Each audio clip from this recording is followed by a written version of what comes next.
बहुत दूर एक जादुई दुनिया थी, एलावारिया, जहां आसमान हर रात नीला नहीं बल्कि बैंगनी रंग की चमक से भरा होता था। वहां के तारे रात भर गीत गाते थे और हवाओं में जादू की खुशबू बसी रहती थी। इस दुनिया में दो महान जादुई वंश रहते थे, नूर वंश जो रोशनी और चांद की ऊर्जा से अपना जादू चलाते थे, और अग्निवंश जिनके हाथों में आग की शक्ति थी। चांदनी नूरवंश की सबसे सुंदर और शक्तिशाली जादूगरनी थी। उसकी मुस्कान से पूरा आकाश जगमगा उठता था, लेकिन उसके दिल में एक खालीपन था, जैसे उसकी रोशनी किसी गहरे अंधेरे से लड़ रही हो। एक रात जब वह एक शांत झील के किनारे जादू का अभ्यास कर रही थी, तभी हवाओं में गर्माहट फैल गई। आकाश में बिजली चमकी और अग्नि की लपटों के बीच से एक युवक प्रकट हुआ, आर्यन, अग्निवंश का योद्धा। उसकी आंखों में आग की चमक और दिल में कोई अनकहा दर्द था।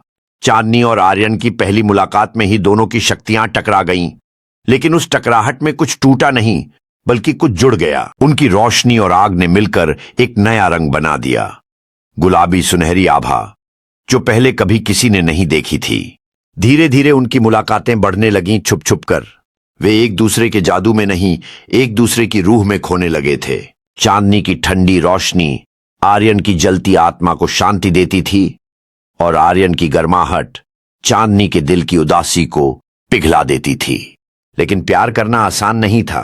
जब दोनों वंशों को इस प्रेम की भनक लगी तो उन्होंने इसे खत्म करने की ठानी। एक भयंकर युद्ध छिड़ गया, रोशनी और अग्नि के बीच।